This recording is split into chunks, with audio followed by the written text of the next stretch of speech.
Hello，福气的猫友们，我是希望这个世界上所有生灵都能被善待的安宇，欢迎跟着安宇一起学养猫。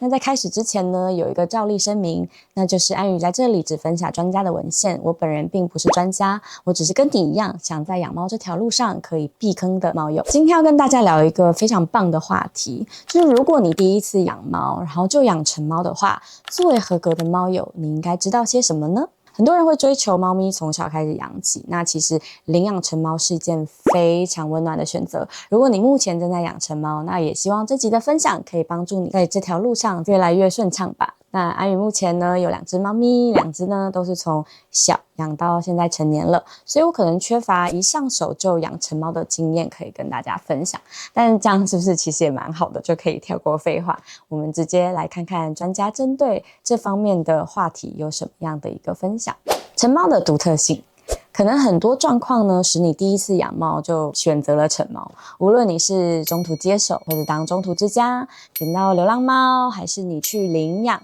安宇要先说很感谢你们愿意给成猫一个家，一份温暖，甚至是一个被爱的猫生。成猫顾名思义呢，就是有了一段它属于自己的成长历史。比起幼猫呢，成猫有更明显的偏好跟性格，所以当你开始尝试养成猫的时候，请你一定要花时间去理解它的需求，因为猫之间呢也有非常明显的个体区别。同样的养育方式不一定在每只猫咪身上都成立，在猫的身上呢，我们也要懂得因材施教，或者是说呢，去配合它们，去调整自己可以供给跟养育它们的方式。再来让我们看看环境，室内或是室外。美国兽医师 Phyllis DeJoria 针对新手养成猫给了一些指南。首先，你要判断你的猫是室内的家猫，还是可以外出的猫咪。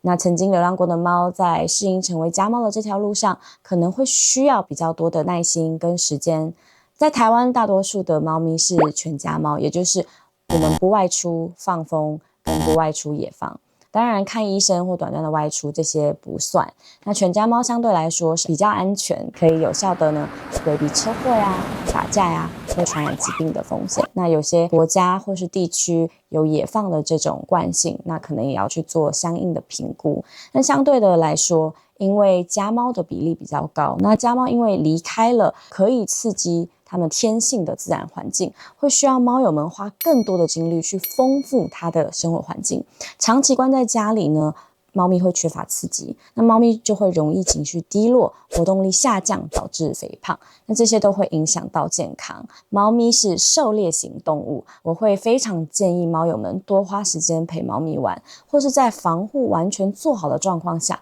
让猫咪去多看看窗外的世界。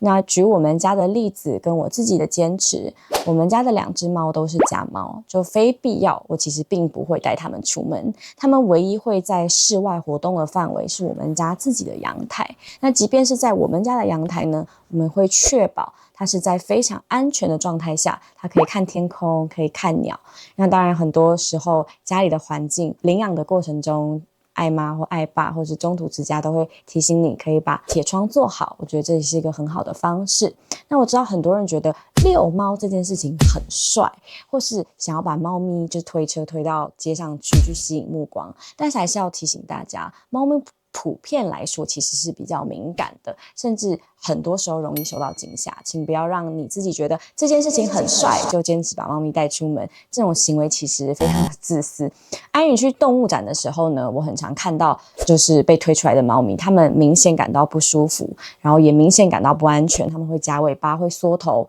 那这种缺乏观察的饲主真的非常的不合格，请不要做这样子的行为。我甚至看到有人会牵猫咪走在非常烫的柏油路地板上，那猫咪呢就尾巴下垂，张嘴喘气。那它的脚不仅会烫伤以外，猫咪在非常热的状态下容易热衰竭，所以请不要用养狗的方式来养猫。对安宇来说，没有顾虑到猫咪感受的动作其实都是虐待的一种。你要养就请你把猫咪摆在第一位，去理解猫咪的需求。如果你家空间不够，需要笼养的话，也请你把对猫咪的爱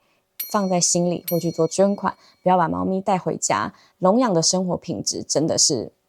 no。接回家的准备，我们需要准备些什么呢？当你把成猫接回家的时候呢，请你备妥当然食物、水源跟沙盆。如果你知道它之前吃什么，那请建议就先保持原来的样子。如果你想换饲料，那就一定要混着旧粮，然后每天用比例上的调整，慢慢的更换。如果你不知道它以前吃什么，那请你记住，猫咪是专性肉食动物，也就是说，你给它的食物必须以肉类为主。猫是利用蛋白质代谢产生血糖的，跟人类靠碳水化合物是完全不一样的。猫咪透过饮食得到的营养，是决定你未来会不会常常收到兽医收据的关键。那物资方面呢，我建议每一只猫都有自己专属的猫笼，除了有气味的因素，也能做到一些减压的训练。这里特别提醒，市售那种全塑胶透明硬壳的猫笼，真的就是拜托不要这种太空包，因为它不通风，然后塑胶味道非常重，而且透明的环境其实让猫咪非常没有安全感。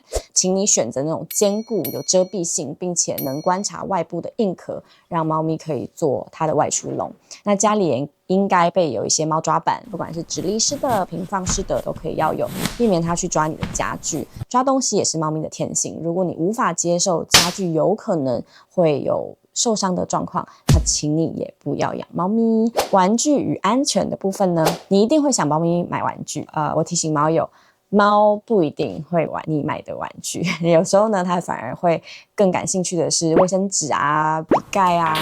线头啊这种东西。那在准备玩具上呢，你当然可以多尝试，并且定期呢去做一些选择跟更换。那记住，猫咪呢是他们自己去定义什么是玩具，而不是人，所以请你注意一件事情，你也不要让猫在没有人看管的状态下去玩比较危险的东西，像细线啊、彩带啊、小零件，这些东西应该要收好，因为猫的舌头上呢是有倒钩的，那一旦勾住了，它们就只能往下吞。那这些呢都是非常在兽医院常见一些开刀手术去移除这些它们不小心吃进去的东西。那今天的内容感觉非常的多，那我希望可以在这里帮助在养猫路上的你。猫咪不需要遛，那短时间呢，它其实也可以自己待着，它不需要非常昂贵的玩具，它只需要一个你能提供它干净的沙盆跟饮食的空间，并且你尊重它的天性去创造属于它的环境，你的猫就会很快乐又很幸福。你不要用人的标准跟想法去养育，你需要花时间去理解他们的需求。